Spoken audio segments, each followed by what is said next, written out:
let's take a look at this next one. So this one's a little hard just because we're not really familiar with the growth of log. But if you look at function, it's probably um, comparable to maybe a square root function, something like this. Like maybe the square root function is a little bit above, but the log function is definitely grows slower than a one uh, linear function. And so we need to really understand the rate at which these increase or decrease because that will help us pick a bound. And so because I don't want to deal with the log, I want to deal with something easier, which is why I want to use the limit comparison test.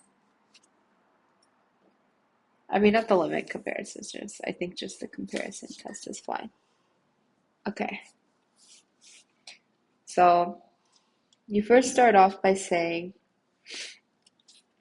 well, I noticed that k ln k of k plus 1 over 3 that behaves very similarly to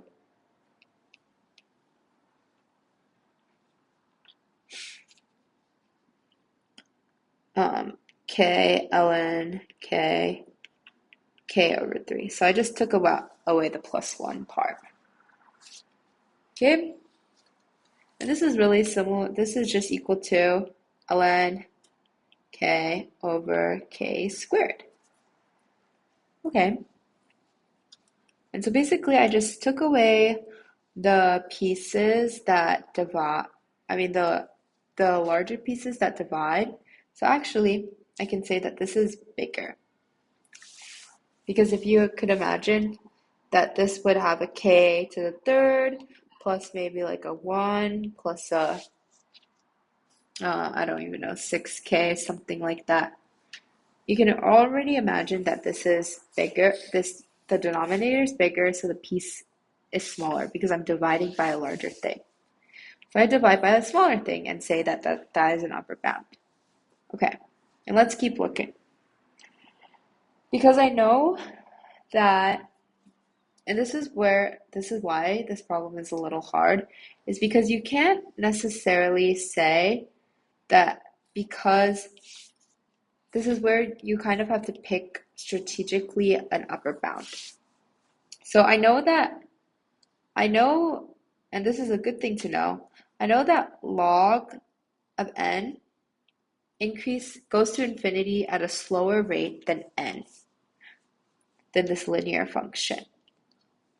And so for sure, I can say that this is true. But I don't want to say this, and this is why. Because if I simplify this, I get 1 over k, and this is a famous diverging series. And if I say that the diverging series is an upper bound, it means nothing because it's saying that infinity is an upper bound for everything. And infinity is just a really large number. It obviously will always be an upper bound. So I want to be more strategic, which is why I want to go slightly under. And how about let's just say that I'm just going to use this function k to the 1 to the 0.9. Now, why might I choose this? I know that for sure k to the 0.9 will still go to infinity faster, and I'll show you why I chose this. So I'm going to bound this by k to the 0.9 k squared. I'm going to erase this because it's technically wrong. K, and if I cancel this out, I'm just doing 1 over k2 minus 0.9, which is 1 over k 1.1. Okay, now this is interesting because this is actually a famous series that we know, and it's a geometric series. So this is actually 1 over k to the power of 1.1. And what we know about the geometric series is as long as this power, if this power, oh wait, no, not the geometric series. I know that as long as this power is greater than 1 and this inside thing is less than 1, then it will go to 0 and it will actually converge. And this is actually the p-series test. It's basically saying that if I have a numerator k and this p is greater than 1, this will converge. If it's equal to 1, it will diverge. If it's smaller than 1, it will also diverge.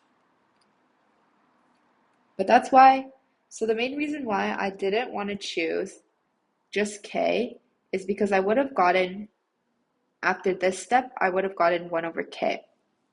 And that diverges, so it gives me almost no information. So I pick k to the power of 0.9. And so I get 1 over k to the power of 1.1. 1.1 is our p, so by the p-test, it converges.